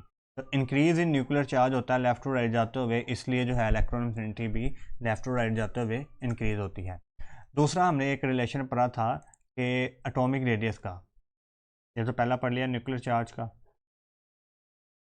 दूसरा हमने पढ़ा था कि एटॉमिक रेडियस इन्वर्सली प्रोपोर्शनल है इलेक्ट्रॉन एफिनिटी के। मतलब अगर एटॉमिक रेडियस कम होता है तो इलेक्ट्रॉन एफिनिटी ज़्यादा होगी। और हमें पता है कि हम जब लेफ़्ट टू राइट मूव करते हैं तो एटॉमिक रेडियस क्या होता है, कम होता है। तो एटॉमिक रेडियस कम होने से इलेक्ट्रॉन एफिनिटी भी क्या हो जाएगी, ज़्यादा हो जाएगी। तो दूसरी रीज़न क्या है, decrease in atomic radius. Atomic radius कम होने से electron affinity left to right ज़्यादा होती है। यहाँ पर आप एक बात नोट कर लीजिएगा कि जिस तरह पीछे ग्रुप वाले केस में वहाँ पर एटॉमिक न्यूक्लियर चार्ज अफेक्ट नहीं कर रहा था, यहाँ पर जो है आपको शील्डिंग इफेक्ट अफेक्ट नहीं करता पीरियड में shielding effect remain same. Shielding effect वजह नहीं हो सकती पीरियड में इलेक्ट्रॉन एफिनिटी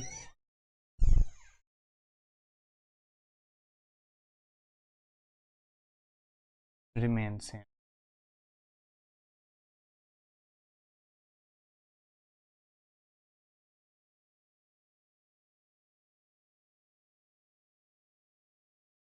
तो शील्डिंग इफेक्ट वजह नहीं हो सकती इलेक्ट्रॉन एफिनिटी के इंक्रीज होने की पीरियड में।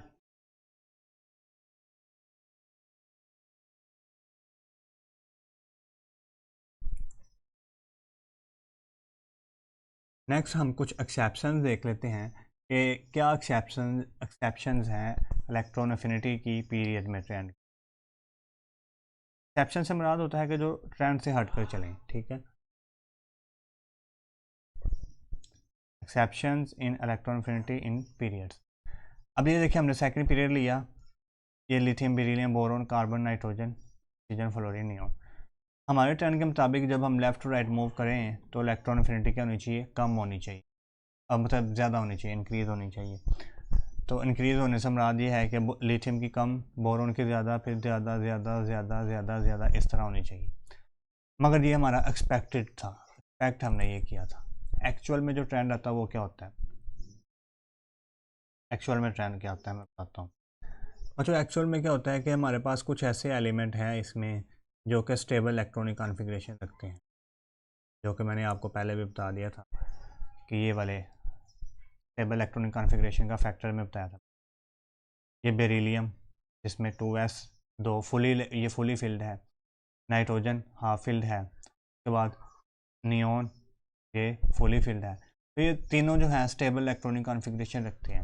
तो ये तीनों क्या होते हैं, ये तीनों एंड पे आ जाते हैं, और एंड में भी नियॉन सबसे एंड पे आता है, फिर नाइट्रोजन आता है, और फिर जो है हमारे पास बेरिलियम आता है। एक्चुअली बेरिलियम और नाइट्रोजन का मैं कंफर्म कर लूँ, हाँ ठीक है, नाइट्रोजन पहले आता है फिर बेरिलियम आता है। मतलब ये सबसे एंड पे आ जाते हैं। क्यों आते हैं, क्योंकि इनके इलेक्ट्रॉनिक कॉन्फ़िगरेशन से जो है वो स्टेबल है, इसकी हाफ फील्ड है नाइट्रोजन की, इसकी फुली फील्ड है। आपने पीछे ही पढ़ा था स्टेबल इलेक्ट्रॉनिक कॉन्फ़िगरेशन, इसी का मतलब electronic configuration. Stable electronic configuration हुई तो उसकी लो इलेक्ट्रॉन एफिनिटी होगी, ये आपने पीछे ही पढ़ा था। तो इनकी स्टेबल इलेक्ट्रॉनिक कॉन्फ़िगरेशन थी, नियॉन की सबसे ज़्यादा स्टेबल थी तो इसकी सबसे कम इलेक्ट्रॉन एफिनिटी, नाइट्रोजन की उससे ज़्यादा स्टेबल थी तो इसकी उससे कम इलेक्ट्रॉन एफिनिटी, और बेरिलियम की थोड़ी कम स्टेबल थी तो इसलिए इसकी सबसे ज़्यादा, इन तीनों में से सबसे ज़्यादा। अब इन तीनों में से एक नाइट्रोजन, एक नियॉन और एक बेरिलियम तो निकल गया। अब बाकी क्या रह गए हैं, बाकी हमारे पास रह गया लिथियम, बोरॉन, कार्बन, ऑक्सीजन और फ्लोरीन। इसको आप अरेंज कर लें, हमें पता है लेफ़्ट टू राइट जाते हुए इंक्रीज़ होगी, मतलब ये कि लेफ़्ट टू राइट जाते हुए इंक्रीज़ होगी, तो मतलब ये कि अब जो आना चाहिए यहाँ पर इसके बेरिलियम के बाद आना चाहिए, वो आना चाहिए लिथियम, फिर आना चाहिए बोरॉन, फिर आना चाहिए कार्बन, और फिर आना चाहिए ऑक्सीजन, और फिर आना चाहिए फ्लोरीन की सबसे ज़्यादा। तो ये हमारे पास बनेगा एक्चुअल ट्रेंड। ये क्या बनेगा हमारे पास, एक्चुअल ट्रेंड। इसको आप नोट कर लें, अपने रजिस्टर पे लिख लें, सेकंड पीरियड का ट्रेंड, और सेकंड पीरियड से ही ज़्यादातर पूछे जाते हैं सवाल। एक्चुअल ट्रेंड आपके पास ये बनेगा। अब इस एक्चुअल ट्रेंड में भी ना एक यहाँ पर जो है वह बिनॉर्मेलिटी या फिर एक समझ लें एक चेंजेस आपने करनी होती हैं, वो है लिथियम और बोरोन की। इसमें क्या होता है कि जो लिथियम है, आने बाहर बाहर ही आ रहे हैं,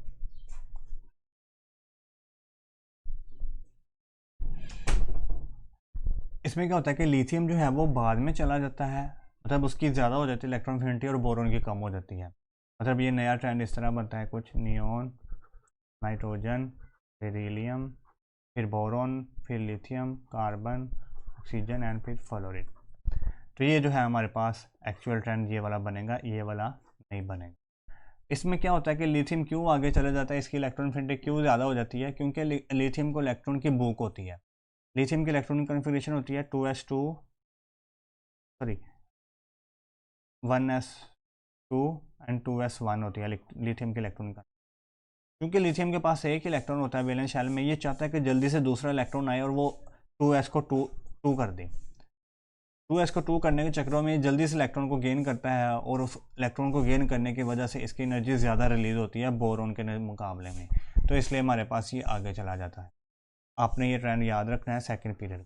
अगर इसमें हम देखें कि किस ग्रुप के एलिमेंट्स ने अब नॉर्मल बिहेवियर शो किया है, तो वो है 2a, 5a और 8a। तो इसलिए हम कहते हैं कि जो इलेक्ट्रॉन एफिनिटी है इसमें 2a, 5a और 8a, ये वाले जो एलिमेंट हैं इन्होंने अब नॉर्मल बिहेवियर शो किया है। होना ये चाहिए था कि लिथियम से जब हम बेरिलियम की तरफ जा रहे हैं तो बेरिलियम की इलेक्ट्रॉनिक कॉन्फ़िगरेशन ज़्यादा होती है, लिथियम की कम होती है, मगर एक्चुअल में क्या हुआ, बेरिलियम की कम हुई और लिथियम की ज़्यादा होगी। ये देखें, बेरिलियम की कम थी और लिथियम की ज़्यादा होगी। तो ये अब नॉर्मल बिहेवियर किसने शो किया, बेरिलियम ने, ना कि लिथियम ने। कि बेरिलियम ने कम किया, होनी बेरिलियम की ज़्यादा चाहिए थी, लिथियम की तो कम होनी चाहिए थी, मगर बेरिलियम की क्या होगी, कम हो। इसी तरह कार्बन से नाइट्रोजन पर जाते हुए नाइट्रोजन की ज़्यादा नहीं चाहिए थी, मगर नाइट्रोजन की कम होगी, तो नाइट्रोजन ने अब नॉर्मल बिहेवियर शो किया। अब नॉर्मल कहते हैं कि ट्रेंड से अलग शो किया, ट्रेंड था कि ये ज़्यादा होनी चाहिए नाइट्रोजन की, मगर ये कम हुई। फ्लोरीन से नियोन पे जाते हुए नियोन की ज़्यादा होनी चाहिए थी, मगर नियोन की कम हुई, तो ये भी अब नॉर्मल बिहेवियर शो। स्टूडेंट जो अभी हमने ये ट्रेंड देखा है, जो हमने अभी ये ट्रेंड देखा है, ये देखें, ये सेकंड पीरियड का जो हमने ट्रेंड देखा है, इस पीरियड का मुझे ना एक ग्राफ जो है वो किसी बुक से मिला था, तो वो मैं आपके साथ शेयर करना चाह रहा हूँ, ये वाला ग्राफ। अगर हम ये ट्रेंड के मुताबिक ग्राफ बनाएं कि एक्स एक्सिस पे एटॉमिक नंबर लें सेकंड पीरियड के और वाई एक्सिस पे उनके इलेक्ट्रॉन एफिनिटी, तो कुछ ग्राफ इस तरह से बनता है, ये ग्राफ बनता है। इसमें देखें अगर ग्राफ में, तो जो मैंने बताया था कि यहाँ पर नियॉन, नाइट्रोजन और बेरिलियम, इनकी इलेक्ट्रॉन एफिनिटी बाकी सबसे कम होती है। तो देखेंगे अगर आप, तो बेरिलियम, नाइट्रोजन और नियॉन, इनकी सबसे कम वैल्यूज़ हैं, और इनमें से भी सबसे कम नियॉन की सबसे कम है, फिर नाइट्रोजन की नियॉन से थोड़ी सी ज़्यादा है, और नाइट्रोजन से बेरिलियम की थोड़ी सी ज़्यादा है, इनकी सबसे कम है। और दूसरी जो मैं चीज़ आपको नोट करवाना चाह रहा था, यहाँ से भी मैंने करवाई थी कि लिथियम और बोरोन में से लिथियम की ज़्यादा होती है। एक्चुअली होना ये चाहिए था कि बोरोन की ज़्यादा होती, ट्रेंड के मुताबिक ये बोरोन की ज़्यादा होनी चाहिए थी लिथियम से, मगर मैंने कहा था लिथियम की ज़्यादा होती है बोरोन से। तो यहाँ पर भी अगर आप देखें तो ये लिथियम इसकी ज़्यादा है और बोरोन की थोड़ी सी कम है, तो इसमें थोड़ा सा डिफरेंस आ जाता है। तो ग्राफ में भी आप देखें सबसे ज़्यादा फ्लोरीन की, यहाँ पर ट्रेंड में भी फ्लोरीन की है। और कार्बन और ऑक्सीजन में से देखें तो कार्बन की कम है और ऑक्सीजन की ज़्यादा है। ये अभी अगर एमसीक्यूज भी अगर करवाने लगा हूँ आपको, जो उसमें भी कार्बन और ऑक्सीजन का कंपैरिजन है, तो कार्बन की कम होती है, ऑक्सीजन की ज़्यादा होती है, ये आपने याद रखना है।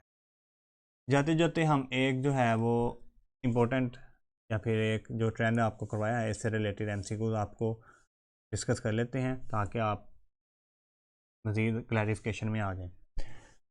आपके पास जो है वो कह रहा है, हमारे पास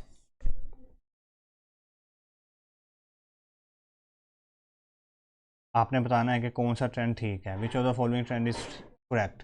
कार्बन और ऑक्सीजन की electron activity, electron affinity carbon की ज़्यादा होती है, ऑक्सीजन की ज़्यादा होती है। सल्फ़र ऑक्सीजन की कम होती है। फिर आपने बताना है सी में आयोडीन और बोरोमीन की, फिर डी में बताना है बोरोमीन और क्लोरीन की। तो अगर आपको मैं दूसरे वाले बी और सी के बताऊँ, तो आपको पता है कि ऑक्सीजन फैमिली में ऑक्सीजन और सल्फ़र का ये ट्रेंड है कि ऑक्सीजन की कम होती है और सल्फ़र की ज़्यादा होती है, आपने पढ़ा था, ठीक है, पीछे ग्रुप में, ऑक्सीजन वाले ग्रुप। ये हैलोजन है दोनों, ब्रोमीन और आयोडीन, आपने पढ़ा था कि हैलोजन में क्लोरीन की ज़्यादा, फ्लोरीन, फिर ब्रोमीन और फिर आयोडीन, मतलब आयोडीन की ज़्यादा होनी चाहिए और आयोडीन की कम होनी चाहिए, ब्रोमीन की ज़्यादा होनी चाहिए, मगर यहाँ पर उल्टा ट्रेंड है, आयोडीन की ज़्यादा है। फिर हमने देखा था कि क्लोरीन की ज़्यादा होनी चाहिए और ब्रोमीन की कम होनी चाहिए, तो यहाँ पर क्लोरीन की ज़्यादा, ब्रोमीन की कम है, तो ये हमारे पास करेक्ट ऑप्शन होगा। अगर देखें कार्बन और ऑक्सीजन में किसकी ज़्यादा होनी चाहिए, तो हमें पता है कार्बन पहले आता है, ऑक्सीजन बाद में आता है, तो कार्बन से ऑक्सीजन की तरफ जाते हुए बढ़नी चाहिए, मतलब ऑक्सीजन की ज़्यादा होनी चाहिए, मगर यहाँ पर उल्टा कार्बन की ज़्यादा, तो ये भी गलत है। आपके पास ये करेक्ट जो ट्रेंड है ये वाला होगा। एक बात बच्चों और याद रख लो कि हमारे पास जो ग्रुप नंबर 6 और 7 है ना, इसमें से हमेशा 7 की इलेक्ट्रॉन एफिनिटी ज़्यादा होगी। ग्रुप नंबर 6 ए, इसकी जो इलेक्ट्रॉन एफिनिटी है वो कम होगी, और ग्रुप नंबर 7 ए जो है इसकी इलेक्ट्रॉन एफिनिटी हमेशा ज़्यादा होगी। 6 ए में आते हैं ऑक्सीजन, सल्फ़र, सिलीनियम और टिलीनियम। और अगर फ्लोरीन, क्लोरीन, बोरोमीन और आयोडीन ये आ जाते हैं ग्रुप नंबर 7 में, हमेशा इनकी जो है वो ज़्यादा होगी इलेक्ट्रॉन एफिनिटी। अगर आपको कोई वो दे दे इस तरह से 4 element, fluorine, chlorine, bromine, sorry fluorine, chlorine, oxygen और सल्फ़र, ये 4 एलिमेंट हैं आपके पास, और क्या इसको अरेंज करो, अरेंज करो आप, ट्रेंड ट्रेंड इसको अरेंज करो इंक्रीजिंग ट्रेंड में, सबसे कम पहले लिखो, सबसे कम वाले की पहले लिखो। आपको पता है कि इंक्रीजिंग ट्रेंड के मुताबिक सबसे कम किसकी होगी, हमने पढ़ा है कि ग्रुप नंबर 7 की ग्रुप नंबर 6 से ज़्यादा होगी, ग्रुप नंबर 6 की कम होगी, तो हम पहले ग्रुप नंबर 6 के एलिमेंट लिखेंगे, ऑक्सीजन और सल्फ़र। और इसमें भी सबसे पहले वो वाला लिखेंगे जिसकी इन दोनों में कम होगी, और हमें पता है ऑक्सीजन की सल्फ़र से कम होती है, सल्फ़र की ज़्यादा होती है। फिर हम लिखेंगे फ्लोरीन और क्लोरीन की, फ्लोरीन और क्लोरीन, और इन दोनों में भी पहले वो लिखेंगे जिसकी कम होगी, मतलब क्लोरीन की, और सबसे ज़्यादा होगी क्लोरीन की सबसे, क्लोरीन की कम होगी, क्लोरीन की ज़्यादा होगी। ये हमारे पास इंक्रीजिंग ट्रेंड हो जाएगा। अगर आप डिक्रीजिंग लिखना चाहे तो इसी को उल्ट लिख देंगे, क्लोरीन की जो है वो ज़्यादा होगी, फिर फ्लोरीन की, फिर सल्फ़र की, और फिर ऑक्सीजन की सबसे ज़्यादा होगी। तो इस तरह से आपसे ग्रुप नंबर 7 और 6 के बहुत ज़्यादा MCQ पूछता है 4-5 एलिमेंट देख के। बच्चों अब हम जो टॉपिक हमने सारा पढ़ लिया है, तो अब हम इसके कुछ MCQs कर लेते हैं जो हमने सारे टॉपिक से सीखी हैं बातें, उनको अप्लाई करते हैं। पहला है arrange the following elements in decreasing order. जो अभी हमने पीछे ही सवाल किया है उसी में से एक सवाल है कि ये हमारे पास एलिमेंट हैं बोरॉन, आयोडीन, ऑक्सीजन और सल्फ़र। इनको आपने बताना है डिक्रीजिंग ऑर्डर में कि इलेक्ट्रॉन एफिनिटी किसकी ज़्यादा होगी और सबसे कम किसकी होगी, डिक्रीजिंग ऑर्डर में बताना है। तो बच्चों देखें ये दोनों जो एलिमेंट हैं बोरॉन और आयोडीन और ऑक्सीजन और सल्फ़र, बोरॉन और आयोडीन जो है वो ग्रुप नंबर 7A से हैं और ये ग्रुप नंबर 6A से हैं। और मैंने बताया था कि ग्रुप नंबर 7A की इलेक्ट्रॉन एफिनिटी ज़्यादा होती है ग्रुप नंबर 6A से, और ग्रुप नंबर 7A की ज़्यादा हुई तो मतलब बोरॉन और आयोडीन की ज़्यादा हुई ऑक्सीजन और सल्फ़र से। मगर अगर बोरॉन और आयोडीन में से ज़्यादा किसकी होगी, ये मैंने आपको बताया था हैलोजेंस का ट्रेंड, जिसमें क्लोरीन की ज़्यादा, फिर फ्लोरीन की, फिर बोरोमीन की, और फिर आयोडीन की होती है। मतलब बोरोमीन की ज़्यादा होगी, आयोडीन की कम होगी। तो ये इस तरह हम लिखेंगे बोरोमीन की ज़्यादा, आयोडीन की। और ऑक्सीजन और सल्फ़र में से किसकी ज़्यादा होगी, तो हमने लिखा था ऑक्सीजन और सल्फ़र का भी ट्रेंड कि सल्फ़र की सबसे ज़्यादा होती है, फिर सेलेनियम की, फिर टिलेनियम की, और ऑक्सीजन की सबसे कम। मतलब सल्फ़र की ज़्यादा होगी, ऑक्सीजन की कम होगी। तो हम इस तरह लिखेंगे कि ये सल्फ़र को पहले लिख लेंगे, ये सल्फ़र की ज़्यादा होगी और ऑक्सीजन की कम होगी। तो ये हमारे पास ट्रेंड बनेगा बोरोमीन, आयोडीन, सल्फ़र और ऑक्सीजन। तो वो हमारे पास बी ऑप्शन में है, बोरोमीन, आयोडीन, सल्फ़र और ऑक्सीजन। तो ये हमारे पास MCQ ये वाला सोल्व हो गया, बी ऑप्शन। नेक्स्ट MCQ है हमारे पास, which of the following have lowest electron affinity. किसकी इलेक्ट्रॉन एफिनिटी सबसे कम है। ये चारों एलिमेंट जो है कार्बन, ऑक्सीजन, क्लोरीन और नियोन, ये ग्रुप नंबर पीरियड नंबर 2 के हैं। अगर हम पीरियड नंबर 2 लिखें तो उसमें कार्बन से ऑनवर्ड ही है, तो हम कार्बन से ऑनवर्ड लिख लेते हैं, कार्बन, नाइट्रोजन, ऑक्सीजन, उसके बाद फ्लोरीन और नियोन, और इसके नीचे होता है क्लोरीन। अब हमें पता है क्लोरीन की तो ज़्यादा होगी इन सब से ज़्यादा होगी, और उसने पूछा भी नहीं है कि ज़्यादा किसकी होगी, उसने पूछा कम किसकी होगी। तो मतलब कम में ये सब आ जाते हैं, carbon, nitrogen, oxygen, fluorine, neon. और इनमें से भी कह रहा है कि इनमें से कम किसकी होगी, तो इनमें से हमें पता है कि लेफ्ट टू राइट जाते हुए atomic radius electron affinity increase करती है, मगर हैलोजेंस एक्सेप्शन होते हैं, इनकी सबसे कम होती है due to stable electronic configuration. तो हैलोजेंस की सबसे कम होगी। जहाँ पर भी हैलोजेंस आ जाए आपको ऑप्शन में और पूछे कि सबसे कम इलेक्ट्रॉन एफिनिटी किसकी होगी, तो आपने हैलोजेंस को टिक कर देना है। इसकी 0 होती है इलेक्ट्रॉन, तो आपने हैलोजेंस को टिक कर देना है, इसकी सबसे कम होगी। आगे है विच of the following have maximum electron affinity. किसकी इलेक्ट्रॉन एफिनिटी सबसे ज़्यादा होगी। तो अगर देखें तो 4 एलिमेंट हमारे पास कौन कौन से हैं, सोडियम, मैग्नीशियम, सल्फ़र और एल्यूमिनियम। ये सारे ही तीसरे पीरियड से हैं, और उसमें सोडियम पहले आता है, फिर मैग्नीशियम आता है, फिर एल्यूमिनियम आता है, और सल्फ़र बाद में आता है। तो अगर हम देखें, वो पूछ रहा है कि मैक्सिमम किसकी होगी। हमें पता है लेफ़्ट टू राइट जाते हुए जो है वो इंक्रीज़ होती है इलेक्ट्रॉन एफिनिटी, तो मतलब सल्फ़र की सबसे ज़्यादा होगी, हम लिख देते हैं। मगर एक बात का ख्याल रखिएगा कि इसमें अब नॉर्मेलिटीज़ ना आप कंसिडर कर लीजिएगा। हाँ, चूँकि सेकंड पीरियड, ये सेकंड वाले ग्रुप में बेरिलियम वाले ग्रुप में अब नॉर्मेलिटीज़ पाई जाती हैं, तो इसका मतलब इसकी सबसे कम होगी। तो अगर वो पूछता सबसे कम किसकी है, तो फिर हम लिखते हैं मैग्नीशियम की। मैग्नीशियम की क्या होती है, लोवेस्ट, क्योंकि ये अब नॉर्मेलिटीज़ पाई जाती हैं। ठीक है। अब चूँकि आगे वो इस तरह भी कह सकता था कि आगे सल्फ़र से आगे सल्फ़र से पीछे जो है वो नाइट्रोजन वाला होता है, फॉस्फोरस का। ठीक है। अगर आपको वो दे देता कि ये 3 एलिमेंट दे देता ना, सोडियम, एल्यूमिनियम, फॉस्फोरस और सल्फ़र, और कई सबसे कम इसमें किसकी है। तो आपको पता है कि जो नाइट्रोजन वाले एलिमेंट हैं वो अब नॉर्मल बिहेवियर शो करते हैं due to stable electronic configuration, ये सबसे एंड पे आ जाते हैं। फॉस्फोरस भी सबसे एंड पे आ जाना था, फिर उसके बाद आ जाना था सोडियम, और फिर आ जाना था एल्यूमिनियम, और फिर आ जाना था सल्फ़र। ज़्यादा तो सल्फ़र की होनी थी मगर कम इसमें फॉस्फोरस की हो जानी थी। ये उम्मीद है आपको समझ में आ गया अगर ट्रेंड। अब अगर हम आपसे इजाज़त चाहते हैं और नेक्स्ट वीडियो इलेक्ट्रोनेगेटिविटी पे बनेगी।